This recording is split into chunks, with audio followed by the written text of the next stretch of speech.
Good morning प्यारे बच्चों, कैसे हैं आप सब। आज हम क्षितिज भाग 1 कक्षा 9 की बुक से प्रेमचंद द्वारा लिखित दो बेलों की कथा नामक पाठ पढ़ने जा रहे हैं। इससे पहले हम प्रेमचंद का जीवन परिचय देखेंगे और जो इम्पोर्टेंट स्लाइड मैं आपको बताऊंगी आपको अपनी नोटबुक में वही नोट डाउन करना है, क्योंकि वहीं से क्वेश्चन पूछे जाते हैं। उसके अलावा एक्स्ट्रा लिखने की आपको ज़रूरत नहीं है। तो चलिए स्टार्ट करते हैं। सबसे पहले प्रेमचंद का जीवन परिचय। प्रेमचंद का जन्म सन 1880 में बनारस के लम्हे गांव में हुआ था। उनका मूल नाम धनपत राय था। तो आपको प्रेमचंद का जन्म कब हुआ था और किस गांव में हुआ था ये आपको लिखना है, तथा उनका मूल नाम क्या था वो आपको लिखना है। उनका मूल नाम पूछा जाता है और उनका जन्म तथा जन्म स्थान। प्रेमचंद का बचपन अभाव में बीता और शिक्षा बीए तक ही हो पाई। उन्होंने शिक्षा विभाग में नौकरी की, परंतु असहयोग आंदोलन में सक्रिय भाग लेने के लिए सरकारी नौकरी से त्यागपत्र दे दिया। अब यहाँ पर ये इम्पोर्टेंट है कि उन्होंने किस आंदोलन में भाग लेने के लिए सरकारी नौकरी से त्यागपत्र दिया था। तो असहयोग आंदोलन में सक्रिय रूप से भाग लेने के लिए उन्होंने सरकारी नौकरी से त्यागपत्र दे दिया था। और उन्होंने शिक्षा कहाँ तक प्राप्त की थी? बीए तक ही उनकी शिक्षा हो पाई थी। लेखन कार्य के प्रति पूरी तरह समर्पित हो गए। सन 1936 में इस महान कथाकार का देहांत हो गया। तो प्रेमचंद का देहांत कब हुआ था? सन 1936 में, और जन्म 1880 में लम्हे गांव में। ये आपको ध्यान देना है। आगे देखते हैं। प्रेमचंद की कहानियाँ मानसरोवर के 8 भागों में संकलित हैं। तो प्रेमचंद की जो कहानियाँ हैं वो किस में संकलित हैं? मानसरोवर के। और कितने भाग हैं? 8 भागों में संकलित हैं। कौन कौन से हैं उनकी कहानियाँ? सेवा सदन, प्रेमाश्रम, रंगभूमि, कायाकल्प, निर्मला, गबन, कर्मभूमि, गोदान। उनके ये प्रमुख उपन्यास हैं। उन्होंने हंस, जागरण, माधुरी आदि पत्रिकाओं का संपादन भी किया। तो ये इम्पोर्टेंट पॉइंट है जो मैं आपको ऊपर से बताया। प्रेमचंद की कहानियाँ मानसरोवर के 8 भागों में संकलित हैं, ये आपको लिखना है। तथा उनके उपन्यास कौन कौन से हैं ये पूछे जाते हैं। उनके उपन्यास आपको याद रखने हैं। और उन्होंने कौन सी पत्रिकाओं का संपादन किया था? तो हंस, जागरण और माधुरी, 3 पत्रिकाओं का नाम याद रखना है। हंस, जागरण तथा माधुरी आदि पत्रिकाओं का इन्होंने संपादन किया। कथा साहित्य के अतिरिक्त प्रेमचंद ने निबंध एवं अन्य प्रकार का गद्य लेखन भी प्रचुर मात्रा में किया। किंतु जो प्रेमचंद जाने जाते हैं उनको उपन्यास सम्राट कहा जाता है, तो उपन्यासों के लिए ज़्यादा फेमस हैं। किंतु यहाँ पर कहा जा रहा है कि उपन्यास के अलावा उन्होंने निबंध एवं अन्य प्रकार के गद्य लेखन भी प्रचुर मात्रा में किया है। यह आपको लिखने की आवश्यकता इतनी नहीं है। प्रेमचंद साहित्य को सामाजिक परिवर्तन का सशक्त माध्यम मानते थे। सामाजिक परिवर्तन का सबसे सशक्त माध्यम मानते थे प्रेमचंद साहित्य को, कि साहित्य से समाज परिवर्तित हो सकता है। उन्होंने जिस गांव और शहर के परिवेश को देखा और जिया, उसकी अभिव्यक्ति उनके कथा साहित्य में मिलती है। तो ये इम्पोर्टेंट पॉइंट है कि उन्होंने जिस गांव और शहर के परिवेश को, यानी वहाँ के वातावरण को देखा और जिया है उसमें, उसी की अभिव्यक्ति उनके कथा साहित्य में मिलती है। किसानों और मजदूरों की दयनीय स्थिति, दलितों का शोषण, समाज में स्त्री की दुर्दशा, स्वाधीनता आंदोलन आदि उनकी रचनाओं के मूल विषय हैं। इसमें ये इम्पोर्टेंट लाइन है यहाँ पर कि किसानों और मजदूरों की दयनीय स्थिति, दलितों का शोषण तथा समाज की स्त्री की दुर्दशा और स्वाधीनता आंदोलन आदि उनकी रचनाओं के मूल विषय हैं। तो ये पूछा जाता है उनकी रचनाओं की मूल विशेषता क्या क्या है। तो यहाँ पर ये विशेषताएं हैं कि किसानों और मजदूरों की जो दयनीय स्थिति उसका वर्णन उन्होंने किया है। दलितों का शोषण, इसका वर्णन है उनके साहित्य में, उनके काव्य गद्य में, उपन्यास में। समाज में स्त्री की दुर्दशा का वर्णन भी उन्होंने अपने गद्य में किया है, उपन्यास में। स्वाधीनता आंदोलन आदि की रचनाओं का मूल विषय है। तो ये आपको लिख सकते हैं, इसे आप आगे देखेंगे। प्रेमचंद की कथा साहित्य का संसार बहुत व्यापक है। उसमें मनुष्य ही नहीं पशु पक्षियों को भी अद्भुत आत्मीयता मिली है। बड़ी से बड़ी बात को सरल भाषा में सीधे और संक्षेप में कहना प्रेमचंद के लेखन की प्रमुख विशेषता रही है। उनकी भाषा सरल, सजीव एवं मुहावरेदार है। ये लाइन आप लिख सकते हैं कि उनकी भाषा कैसी थी, सरल, सजीव एवं मुहावरेदार है, तथा उन्होंने लोक प्रचलित शब्दों का प्रयोग कुशलतापूर्वक किया है अपने साहित्य में। दो बैलों की कथा के माध्यम से प्रेमचंद्र ने कृषक समाज और पशुओं के भावात्मक संबंधों का वर्णन किया है। दो बैलों की कथा से, इस कथा के माध्यम से प्रेमचंद ने किसका वर्णन किया है, कृषक समाज का और पशुओं के जो भावात्मक संबंध है उसका वर्णन उन्होंने किया है। आप पढ़ेंगे तो आपको समझ में आएगा इस कथा में। इस कहानी में उन्होंने यह भी बताया कि स्वतंत्रता सहज में नहीं मिलती, उसके लिए बार बार संघर्ष करना पड़ता है। तो एक कहानी का भाव यहाँ पर हमें जो समझ देखने को मिलता है, जब हम कहानी पढ़ रहे हैं तो सीधे तौर पर उसमें बैलों के बीच में जो भावात्मक संबंध था वो उसको दर्शाया गया और साथ ही कृषक समाज को, किंतु उसके पीछे एक और भाव छिपा है जो ये बताता है हमें कि स्वतंत्रता जो है वो सहज रूप से नहीं मिलती, उसके लिए बार बार संघर्ष करना पड़ता है। क्योंकि उन दिनों जैसे कि ऊपर हमने पढ़ा है कि उन्होंने असहयोग आंदोलन में भाग लिया था, उसके कारण उन्होंने सरकारी नौकरी को छोड़ दी थी। तो इसी से हमें पता चलता है कि उस समय समाज में, भारत में स्वतंत्रता के लिए कितना संघर्ष किया जा रहा था। तो उसको भी कहीं ना कहीं उन्होंने अपने इस साहित्य में, इस कहानी के माध्यम से उसको भी दर्शाया गया है। स्वतंत्रता के लिए जो संघर्ष उस टाइम किए जा रहे थे उसके लिए बार बार संघर्ष करना पड़ता है, यहाँ पर वो बता रहे हैं। इस प्रकार परोक्ष रूप से यह कहानी आज़ादी के आंदोलन की भावना से जुड़ी है। तो प्रत्यक्ष रूप से तो नहीं दिखाया जा रहा है, प्रत्यक्ष रूप से हम सिर्फ बैलों की भावनात्मक जो संबंध है उनका और जो कृषक समाज है उसको हम देख पा रहे हैं इस कहानी में, किंतु परोक्ष रूप से यहाँ पर इस कहानी में आज़ादी के आंदोलन की भावना भी जुड़ी है। इसके साथ ही इस कहानी में प्रेमचंद्र ने पंचतंत्र और हितोपदेश की कथा परंपरा का उपयोग और विकास किया है। तो ये देखेंगे। तो यहाँ पर जीवन परिचय में आपको जो इम्पोर्टेंट पॉइंट लाइनें बताई हैं सिर्फ वही ही लिखना है, ज़्यादा लिखने की आवश्यकता नहीं है आपको। मैं एक बार फिर से आपको बता दूं,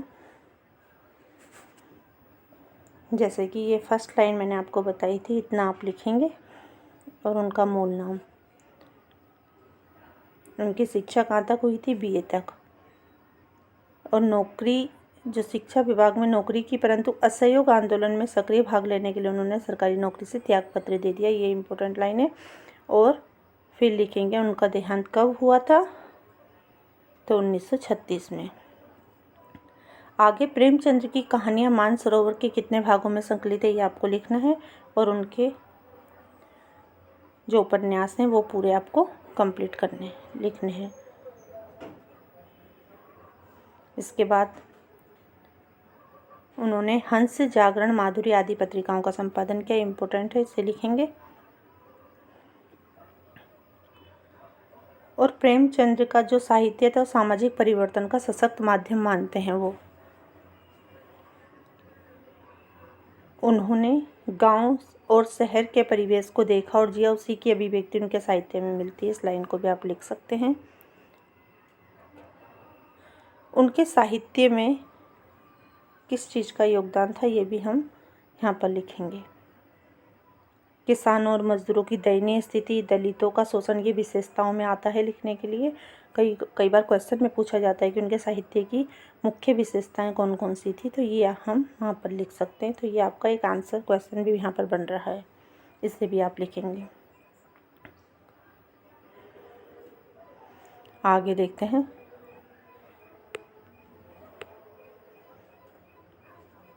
और एक लाइन मैंने आपको बताई थी यहाँ पर,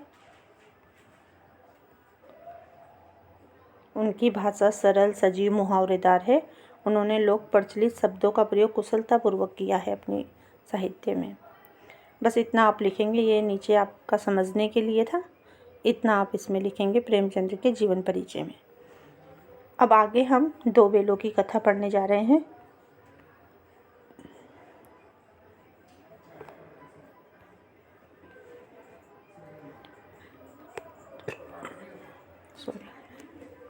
चलिए देखते हैं दो बैलों की कथा।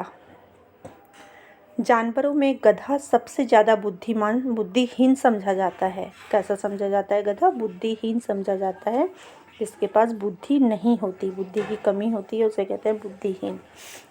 हम जब किसी आदमी को परले दर्जे का बेवकूफ़ कहना चाहते हैं तो उसे गधा कह देते हैं। यानी कोई किसी को हम बहुत ज़्यादा बेवकूफ़ कहना चाहते हैं, मूर्ख कहते हैं, तो उसे हम गधा कह देते हैं। गधा सचमुच बेवकूफ़ है या उसके सीधेपन, उसकी निरापद सहिष्णुता ने उसे यह पदवी दे दी है, इसका निश्चय नहीं किया जा सकता। गाय सींग मारती है, ब्याई हुई गाय तो अनायास ही सिंहिनी का रूप धारण कर लेती है। कुत्ता भी बहुत गरीब जानवर है, लेकिन कभी कभी उसे भी क्रोध आ ही जाता है, किंतु गधे को कभी क्रोध करते नहीं सुना ना देखा। जितना चाहो गरीब को मारो, चाहे जैसी खराब सड़ी हुई घास सामने डाल दो, उसके चेहरे पर कभी असंतोष की छाया भी ना दिखाई देगी। बैसाख के चाहे एकाध बार कुलेल कर लेता हो। तो यहाँ पर बताया जा रहा है कि गधा कब कुलेल करता है, कब आवाज़ निकलता है, कब बोलता है, तो कुलेल कर लेता है कब? बैसाख में। ये क्वेश्चन बनता है, आगे देखेंगे। पर हमने तो उसे कभी खुश होते नहीं देखा, उसके चेहरे पर एक विषाद स्थायी रूप से छाया रहता है।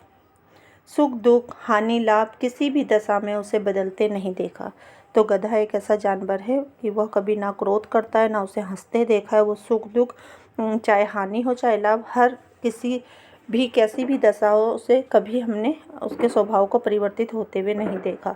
ऋषि मुनियों के जितने गुण हैं वे सभी उसमें पराकाष्ठा को पहुंच गए हैं। मतलब उन्होंने यहाँ पर गधे की तुलना किससे की है? ऋषि मुनियों से की है। जिस प्रकार ऋषि मुनि कैसी भी परिस्थिति हो, हर परिस्थितियों में एक समान ही उनका व्यवहार रहता है, उसी प्रकार से गधा भी है। चाहे वो कैसी भी परिस्थिति हो, कितना भी दुख आए, कितना भी सुख उसके पास उसे मिले, या कितनी हानि हो लाभ हो, उसे कोई फ़र्क नहीं पड़ता, उसका स्वभाव हमेशा एक जैसा रहता है। पर आदमी उसे बेवकूफ़ कहता है, लेकिन फिर भी गधे को बेवकूफ़ कहा जाता है। सद्गुणों का इतना अनादर कहीं नहीं देखा। कदाचित सीधापन संसार के लिए उपयुक्त नहीं है। यहाँ पर वो गधे को सीधा कह रहे हैं और इस वजह से उसे मूर्ख कहा जाता है। तो यहाँ पर प्रेमचंद जी कहना चाहते हैं कि सीधापन संसार के लिए उपयुक्त नहीं है, क्योंकि जो सीधा होगा उसे लोग मूर्ख समझने लगते हैं। देखिए ना, भारतवासियों की अफ्रीका में क्या दुर्दशा हो रही है। क्यों? अमेरिका में उन्हें घुसने नहीं दिया जाता। बेचारे शराब नहीं पीते, 4 पैसे कुछ समय के लिए बचा कर रखते हैं, जी तोड़कर काम करते हैं, किसी से लड़ाई झगड़ा नहीं करते, 4 बातें सुनकर गम खा जाते हैं, फिर भी बदनाम हैं। कहा जाता है वे जीवन के आदर्श को नीचा करते हैं। अगर वे भी ईंट का जवाब पत्थर से देना सीख जाते तो शायद सभ्य कहलाने लगते। जापान की मिसाल सामने है। एक ही विजय ने उसे संसार की सभ्य जातियों में गण्य बना दिया है। लेकिन गधे का एक छोटा भाई और भी है। तो यहाँ से क्वेश्चन बनेगा, गधे का छोटा भाई किसे कहा गया है? जो उससे कम ही गधा है, और वह है बैल। तो गधे का छोटा भाई किसको कहा गया है? बैल को कहा गया है। जिस अर्थ में हम गधे का प्रयोग करते हैं, कुछ उसी से मिलते जुलते अर्थ में बछिया के ताऊ का भी प्रयोग करते हैं। तो गधे का छोटा भाई है बैल और बछिया का ताऊ किसे कहा गया है? तो आप इसका आंसर दे सकते हैं। यहाँ पर गधे का छोटा भाई बैल है और बछिया का ताऊ किसे कहेंगे? हम गधे का प्रयोग जिस अर्थ में हम गधे का प्रयोग करते हैं, कुछ उसी से मिलते जुलते अर्थ में बछिया के ताऊ का भी प्रयोग करते हैं। कुछ लोग बैल को शायद बेवकूफ़ में सर्वश्रेष्ठ कहेंगे, मगर हमारा विचार ऐसा नहीं है। बैल कभी कभी मारता भी है, कभी कभी अड़ियल बैल भी देखने में आता है और भी कई रीतियों से अपना असंतोष प्रकट कर देता है, अतएव उसका स्थान गधे से नीचा है। झूरी काछी के दोनों बैलों के नाम थे हीरा और मोती। झूरी काछी, अब जिसकी कहानी यहाँ से स्टार्ट होती है, कि हीरा मोती किसके बैल थे, तो झूरी के बैल थे।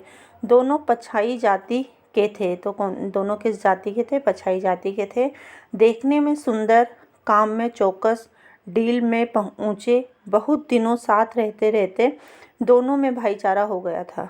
दोनों आमने सामने या आसपास बैठे हुए एक दूसरे से मुख भाषा में विचार विनिमय करते थे। कैसी भाषा में, मुख भाषा में, यानी एक दूसरे के हाव भाव समझते हुए आपस में बातें करते थे। एक दूसरे के मन की बात कैसे समझ जाता था हम नहीं कह सकते। अवश्य ही उनमें कोई ऐसी गुप्त शक्ति थी जिससे जीवों में श्रेष्ठता का दावा करने वाला मनुष्य वंचित है।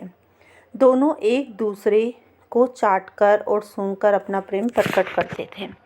कभी कभी दोनों सिंग भी मिला लिया करते थे, विग्रह के नाते से नहीं, केवल विनोद के भाव से, आत्मीयता के भाव से। जैसे दोस्तों में घनिष्ठता होते ही ढोल धप्पा होने लगता है। इसके बिना दोस्ती कुछ फुसफुसी, कुछ हल्की सी रहती है, जिस पर ज़्यादा विश्वास नहीं किया जा सकता। जिस वक्त ये दोनों बैल हल या गाड़ी में जोत दिए जाते और गर्दन हिला हिलाकर चलते, उस वक्त हर एक की यही चेष्टा होती कि ज़्यादा से ज़्यादा बोझ मेरी गर्दन पर रहे।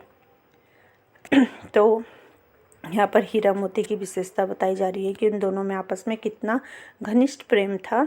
और जब उन्हें कोई सामान के लिए या हल के लिए जोत दिया जाता था, यानी उनके गले में, जो आपने देखा होगा कि हल लगाते हैं बैल, तो उनके गले में एक लकड़ी सी रखी जाती है।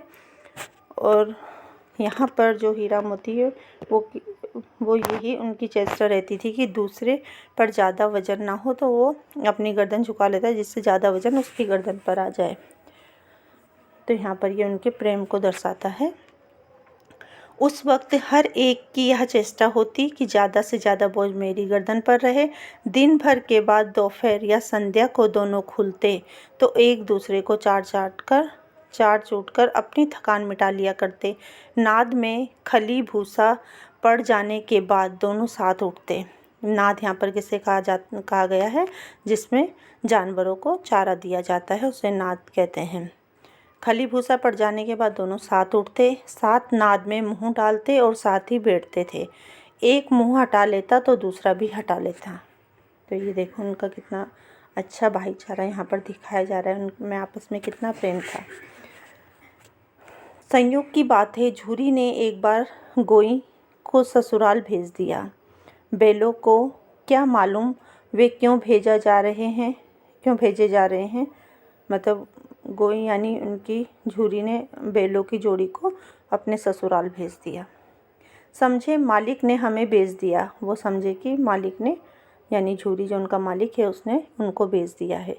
अपना यूँ बेचा जाना उन्हें अच्छा लगा या बुरा कौन जाने, पर झूरी के साले गया को घर तक गोई ले जाने में दांतों पसीना आ गया। मतलब झूरी के साले का नाम क्या था, ये ध्यान रखना है, गया था। और गया जब उनको उन बैलों की जोड़ी को घर ले जा रहा था तो उसमें दांतों पसीना आ गया।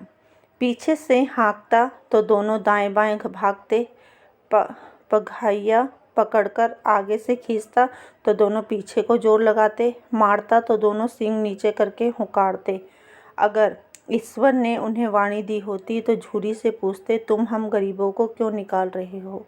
हमने तो तुम्हारी सेवा करने में कोई कसर नहीं उठा रखी। अगर इतनी मेहनत से काम न चलता था तो और काम ले लेते। ये कौन सोच रहा है? हीरा और मोती सोच रहे हैं। हमें तो तुम्हारी चाकरी में मर जाना कबूल था। हमने कभी दाने चारे की शिकायत नहीं की। तुमने जो कुछ खिलाया वह सिर झुकाकर खा लिया। फिर तुमने हमें इस जालिम के हाथ क्यों बेच दिया? संध्या समय दोनों बैल अपने नए स्थान पर पहुँचे। दिन भर के भूखे थे, लेकिन जब नाद में लगाए गए तो एक ने भी उसमें मुंह न डाला। दिल भारी हो रहा था। जिसे उन्होंने अपना घर समझ रखा था वह आज उनसे छूट गया था। यह नया घर, नया गांव, नए आदमी उन्हें बेगानों से लगते थे। दोनों ने अपनी मुख भाषा में सलाह की एक दूसरे को कनखियों से देखा और लेट गए। जब गांव में सोता पड़ गया तो दोनों ने जोर मारकर पगहे तुड़ा डाले और घर की तरफ चले। पगहे बहुत मजबूत थे, अनुमान न हो सकता था कि कोई बैल उन्हें तोड़ सकेगा, पर इन दोनों ने इस समय दूनी शक्ति आ गई थी। एक एक झटके से रस्सियां टूट गई। झूरी प्रातःकाल सोकर उठा तो देखा कि दोनों बैल चरनी पर खड़े हैं। दोनों की गर्दनों में आधा आधा गराऊं लटक रहा है, यानी जो रस्सा वो तोड़ के आए थे। घुटने तक पांव कीचड़ से भरे हैं और दोनों की आंखों में विद्रोहमय स्नेह झलक रहा था। कैसा स्नेह झलक रहा था? विद्रोहमय, यानी वो उससे नाराज थे। झूरी बैलों को देखकर स्नेह से गदगद हो गया। यहाँ पर झूरी अपने बैलों को देखकर खुश हो गया। दौड़कर उन्हें गले लगा लिया। प्रेम आलिंगन और चुंबन का वह दृश्य बड़ा ही मनोहर था। जितना प्रेम दोनों बैल अपने मालिक से करते थे, उतना ही झूरी भी उनसे करता था। घर और गांव के लड़के जमा हो गए और तालियां बजा बजा कर उनका स्वागत करने लगे। गांव के इतिहास में यह घटना अभूतपूर्व न होने पर भी महत्वपूर्ण थी। बाल सभा ने निश्चय किया, दोनों पशु वीरों को अभिनंदन पत्र देना चाहिए। कोई अपने घर से रोटियां लाया, कोई गुड़, कोई चोकर, कोई भूसी। तो सब ये गांव के बच्चे उनका स्वागत कर रहे हैं। एक बालक ने कहा, ऐसे बैल किसी के पास ना होंगे। दूसरे ने समर्थन किया, इतनी दूर से दोनों अकेले चले आए। तीसरा बोला, बैल नहीं हैं, वे उस जन्म के आदमी हैं। इसका प्रतिवाद करने का किसी को साहस न हुआ। झूरी की स्त्री ने बैलों को द्वार पर देखा तो जल उठी। बोली, कैसे नमक हराम है बैल हैं कि एक दिन वहाँ काम न किया, भाग खड़े हुए। झूरी अपने बैलों पर यह आक्षेप न सुन सका। नमक हराम क्यों है? चारा दाना ना दिया होगा तो क्या करते? स्त्री ने रोब के साथ कहा, बस तुम ही तो बैलों को खिलाना जानते हो, और तो सभी पानी पिला पिला कर रखते हैं। झूरी ने चिढ़ाया, चारा मिलता तो क्यों भागते? स्त्री चिड़ी, भागे इसलिए कि वे लोग तुम जैसे बुद्धों की तरह बैलों को सहलाते नहीं, खिलाते हैं तो रगड़कर जोतते भी हैं, यानी उनसे उतना ही काम भी लेते हैं जितना उन्हें खिलाते हैं। ये दोनों ठहरे कामचोर भाग निकले। अब देखूं कहाँ से खली और चोकर मिलता है। सूखे भूसे के सिवा कुछ ना दूंगी, खाएं चाहे मरे। तो ये कौन कह रही है? झूरी की पत्नी कह रही है, क्योंकि ये बैल कहाँ से भागे थे? उसके भाई लेके गया था और ये वहाँ से भाग कर आ गए थे। वही हुआ। मजूर को कड़ी ताकीद कर दी गई बैलों को खाली सूखा भूसा दिया जाए। बैलों ने नाद में मुंह डाला तो फीका फीका, ना कोई चिकनाहट ना कोई रस। क्या खाएं? आशा भरी आंखों से द्वार की ओर ताकने लगे। झूरी ने मजूर से कहा, थोड़ी सी खली क्यों नहीं डाल देता बे? मालकिन मुझे मार ही डालेगी। चुरा कर डाल आ। ना दादा, पीछे से तुम भी उन्हीं की सी कहोगे। दूसरे दिन झूरी का साला फिर आया और बैलों को ले चला। अब कि उसने दोनों को गाड़ी में जोता। इस बार वो गाड़ी में लेके गया। 2-4 बार मोती ने गाड़ी को सड़क की खाई में गिराना चाहा, यानी कि वो बैलगाड़ी में लेके गया था, आगे बांध दिया और पीछे खुद बैठ गया गाड़ी में। 2-4 बार मोती ने गाड़ी को सड़क की खाई में गिराना चाहा, पर हीरा ने संभाल लिया। वह ज़्यादा सहनशील था। हीरा यहाँ पर सहनशील था और मोती यहाँ पर काफ़ी बोलते हैं थोड़ा शरारती टाइप का था मोती, और काफ़ी गुस्से वाला भी। संध्या समय घर पहुंचकर उसने दोनों को मोटी रस्सियों से बांधा और कल की शरारत का मजा चखाया। फिर वही सूखा भूसा डाल दिया। अपने दोनों बैलों को खली चूनी सब कुछ दी। दोनों बैलों का ऐसा अपमान कभी न हुआ था। झूरी इन्हें फूल की छड़ी से भी न छूता था। उसकी टिटकार पर दोनों उड़ने लगते थे। यहाँ मार पड़ी, आहत सम्मान की व्यथा तो थी ही, उस पर मिला सूखा भूसा। तो यहाँ उनका अपमान किया जा रहा था, उन्हें मारा पीटा जा रहा था और उनसे पूरा काम लिया जा रहा था, जबकि अपने बैलों को अच्छा भोजन दिया जा रहा था खली वगैरह के साथ। नाद की तरफ आंखें तक ना उठाई। दूसरे दिन गया ने बैलों को हल में जोता, पर इन दोनों ने जैसे पाँव ना उठाने की कसम खा ली थी। वह मारते मारते थक गया, पर दोनों ने पाँव ना उठाया। एक बार जब उस निर्दयी ने हीरा की नाक पर खूब डंडे जमाए तो मोती का गुस्सा काबू के बाहर हो गया। हल लेकर भागा। हल, रस्सी, जुआ जोत सब टूट टाट कर बराबर हो गया।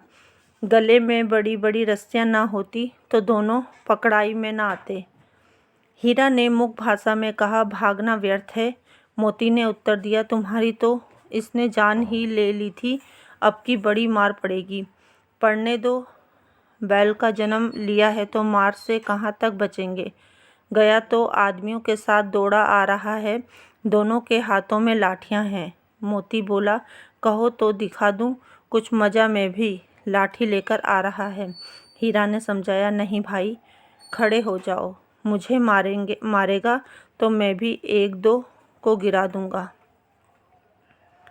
नहीं, हमारी जाति का यह धर्म नहीं है। मोती दिल में ऐंठकर रह गया। गया आ पहुंचा और दोनों को पकड़कर ले चला। कुशल हुई कि उसने इस वक्त मारपीट ना की, नहीं तो मोती भी पलट पड़ता। उसके तेवर देखकर गया और उसके सहायक समझ गए कि इस वक्त टाला जाना ही मसलहत है। आज दोनों के सामने फिर वही सूखा भूसा लाया गया। दोनों चुपचाप खड़े रहे। घर के लोग भोजन करने लगे। उस वक्त छोटी सी लड़की 2 रोटियां लिए निकली और दोनों के मुंह में देकर चली गई। उस एक रोटी से इनकी भूख तो क्या शांत होती, पर दोनों के हृदय को मानो भोजन मिल गया। यहाँ भी किसी सज्जन का वास है। लड़की भैरों की थी। वो लड़की किसकी थी? भैरों की थी। उसकी माँ मर चुकी थी। सौतेली माँ उसे मारती रहती थी, इसीलिए इन बैलों से उसे एक प्रकार की आत्मीयता हो गई थी। दोनों दिन भर जोते जाते, डंडे खाते अड़ते। शाम को थान पर बांध दिए जाते और रात को वही बालिका उन्हें 2 रोटियां खिला जाती।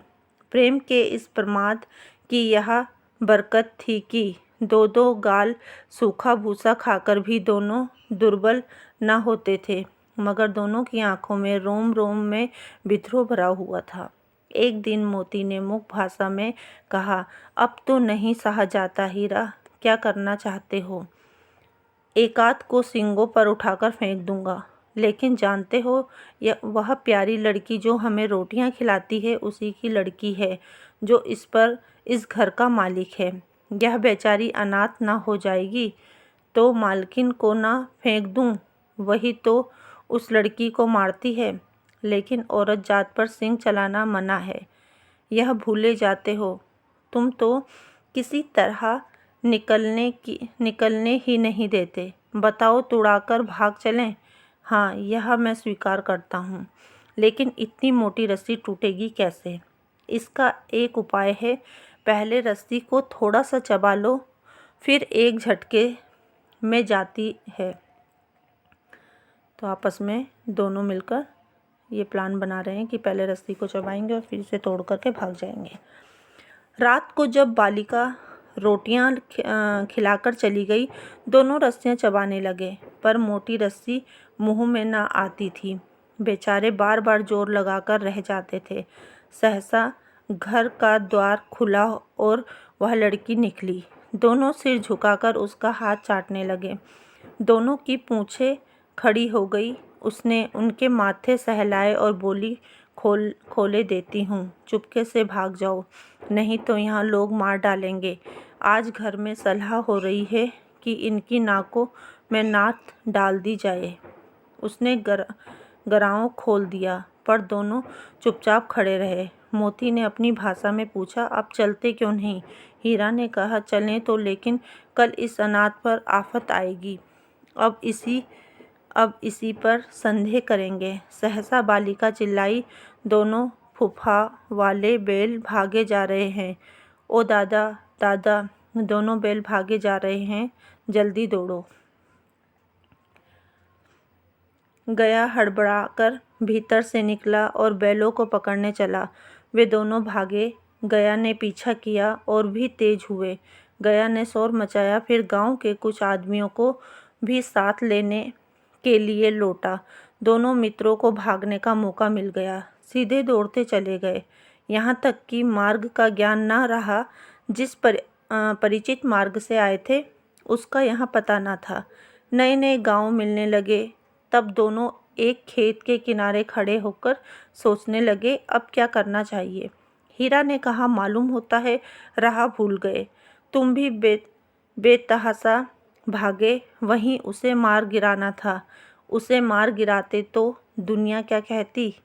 वह अपना धर्म छोड़ दे, लेकिन हम अपना धर्म क्यों छोड़ें। दोनों भूख से व्याकुल हो रहे थे। खेत में मटर खड़ी थी, चरने लगे। रह रहकर आहट ले लेते थे, कोई आता तो नहीं है। जब पेट भर गया, दोनों ने आज़ादी का अनुभव किया तो मस्त होकर उछलने कूदने लगे। पहले दोनों ने डकार ली, फिर सींग मिलाए और एक दूसरे को ठेलने लगे। मोती ने हीरा को कई कदम पीछे हटा दिया, यहाँ तक कि वह खाई में गिर गया। तब उसे भी क्रोध आया, संभल कर उठा और फिर मोती से मिल गया। मोती ने देखा खेल में झगड़ा हुआ चाहता है तो किनारे हट गया। अरे यह क्या, कोई सांड ढोंकता चला आ रहा है। हाँ, सांड ही है। वह सामने आग पहुंचा। दोनों मित्र बगले झांक रहे हैं। सांड पूरा हाथी है, उससे भिड़ना जान से हाथ धोना है, लेकिन न भिड़ने पर भी जान बचती नहीं नजर आती। इन्हीं की तरफ आ भी रहा है। कितनी भयंकर सूरत है। मोती ने मूक भाषा में कहा, बुरे फंसे, जान बचेगी, कोई उपाय सोचो। हीरा ने चिंतित स्वर में कहा, अपने घमंड में भूला हुआ है। आरजू विनती न सुनेगा, भाग क्यों न चलें। भागना कायरता है तो फिर यहीं मरो। बंदा तो 9-2-11 होता है, और जो दौड़ाए। तो फिर कोई उपाय सोचो जल्द।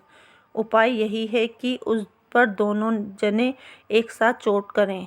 मैं आगे से रंगेदता हूँ, तुम पीछे से रंगे दो। दोहरी मार पड़ेगी तो भाग खड़ा होगा। मेरी ओर झपटे, तुम बगल से उसके पेट में सींग घुसेड़ देना। जान जोखिम है, पर दूसरा उपाय नहीं है। दोनों मित्र जान हथेलियों पर लेकर लपके। सांड को भी संगठित शत्रुओं से लड़ने का तजर्बा न था। वह तो एक शत्रु से मल्लयुद्ध करने का आदी था। ज्यों ही हीरा पर झपटा, मोती ने पीछे से दौड़ाया। सांड उसकी तरफ मुड़ा तो हीरा ने रंगेदा। सांड चाहता था कि एक एक करके दोनों को गिरा ले, पर ये दोनों भी उस्ताद थे, उसे वह अवसर न देते थे। एक बार सांड छल्लाकर हीरा का अंत कर देने के लिए चला कि मोती ने बगल से आकर पेट में सींग भोंक दिया। सांड क्रोध में आकर पीछे फिरा तो हीरा ने दूसरे पहलू में सींग चुभा दिया। आखिर बेचारा जख्मी होकर भागा और दोनों मित्रों ने दूर तक उसका पीछा किया, यहाँ तक कि सांड बेदम होकर गिर पड़ा। तब दोनों ने उसे छोड़ दिया। दोनों मित्र विजय के नशे में झूमते चले जाते थे। मोती ने अपनी सांकेतिक भाषा में कहा, मेरा जी तो चाहता है कि बच्चा को मार ही डालूं। हीरा ने तिरस्कार किया, गिरे हुए बैरी पर सींग न चलाना चाहिए, यह सब ढोंग है। बैरी को ऐसा मारना चाहिए कि फिर न उठे। अब घर कैसे पहुँचेंगे वह सोचो, पहले कुछ खा लें तो सोचें। सामने मटर का खेत था ही। मोती उसमें घुस गया। हीरा मना करता रहा, पर उसने एक न सुनी। अभी 2 ही 4 ग्रास खाए थे कि 2 आदमी लाठियां लिए दौड़ पड़े और दोनों मित्रों को घेर लिया।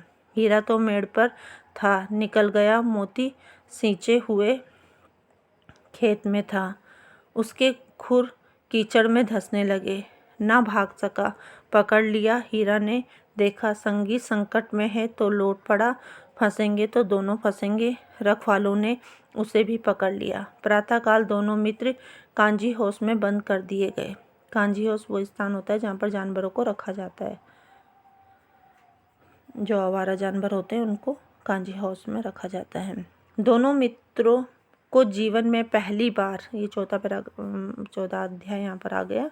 दोनों मित्रों को जीवन में पहली बार ऐसा साबिका पड़ा कि सारा दिन बीत गया और खाने को एक तिनका भी ना मिला।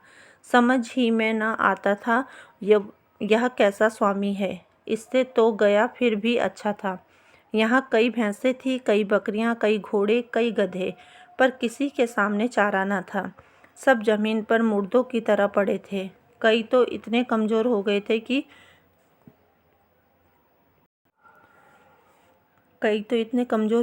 कि खड़े भी ना हो सकते।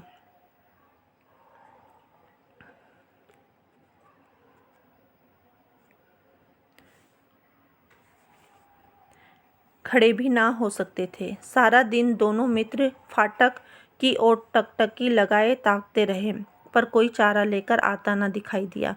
तब दोनों ने दीवार की नमकीन मिट्टी चाटनी शुरू की, पर इससे क्या तृप्ति होती। रात को भी जब कुछ भोजन न मिला तो हीरा के दिल में विद्रोह की ज्वाला दहक उठी। मोती से बोला, अब तो नहीं रहा जाता मोती।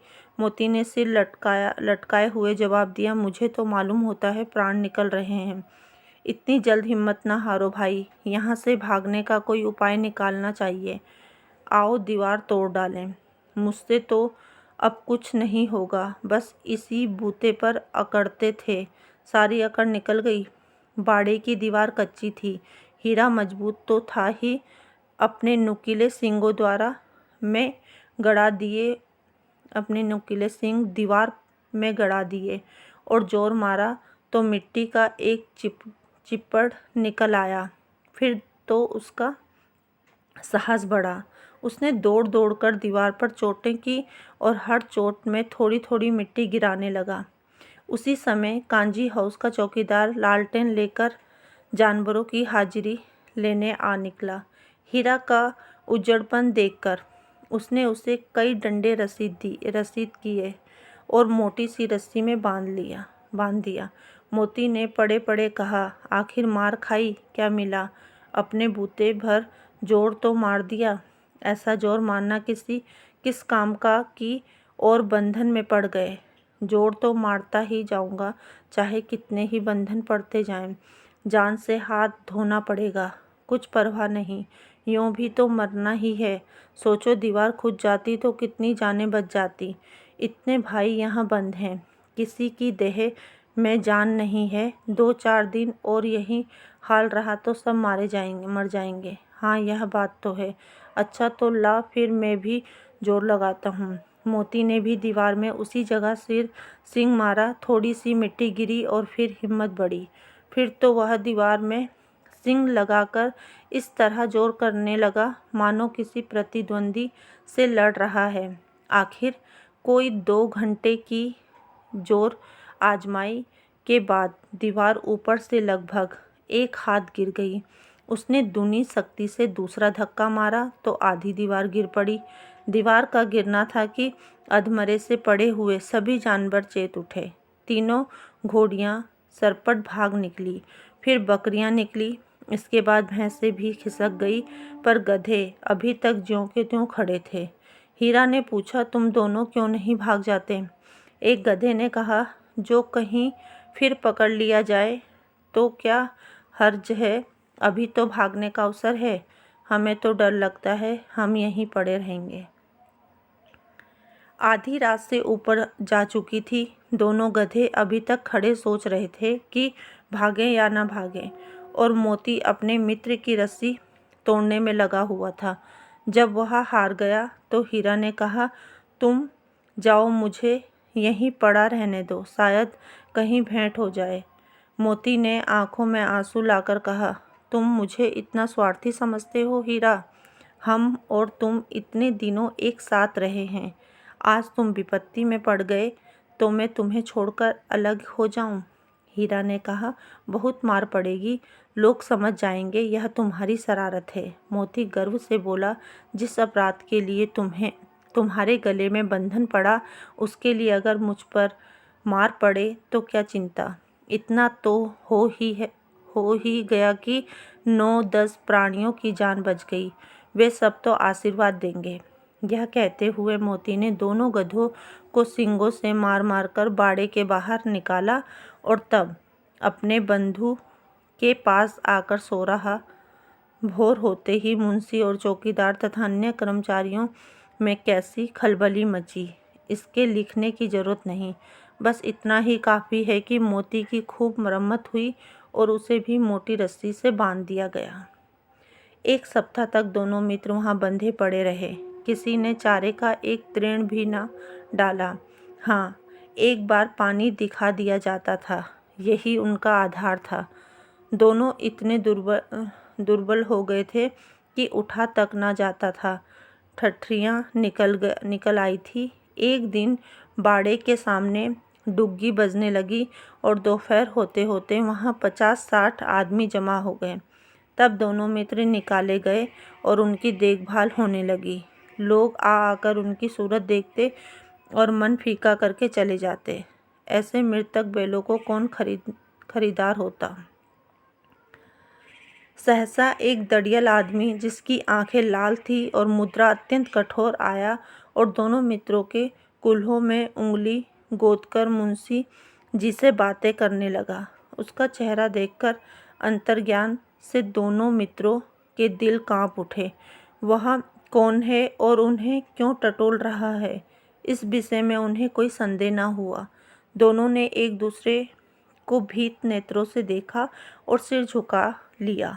हीरा ने कहा, गया के घर से नाहक भागे, अब जान न बचेगी। मोती ने अश्रद्धा के भाव से उत्तर दिया, कहते हैं भगवान सबके ऊपर दया करते हैं, उन्हें हमारे ऊपर क्यों दया नहीं आती। भगवान के लिए हमारा मरना जीना दोनों बराबर है। चलो, अच्छा ही है, कुछ दिन उसके पास तो रहेंगे। एक बार भगवान ने उस लड़की के रूप में हमें बचाया था, क्या अब न बचाएंगे। यह आदमी छुरी चलाएगा, देख लेना। तो क्या चिंता है, मांस खाल सींग हड्डी सब किसी न किसी काम आ जाएगा। नीलाम हो जाने के बाद दोनों मित्र उस दड़ियल के साथ चले। दोनों की बोटी बोटी कांप रही थी। बेचारे पांव तक न उठा सकते थे, पर भय के मारे गिरते पड़ते भागे जाते थे, क्योंकि वह जरा भी चाल धीमी हो जाने पर जोर से डंडा जमा देता था। राह में गया बैलों का एक रेवड़ हरे हरे हार में चढ़ता नजर आया। सभी जानवर प्रसन्न थे, चिकने चपल। कोई उछलता था, कोई आनंद से बैठा पागुर करता था। कितना सुखी जीवन था इनका, पर कितने स्वार्थी हैं सब। किसी को चिंता नहीं कि उनके 2 भाई बथिक के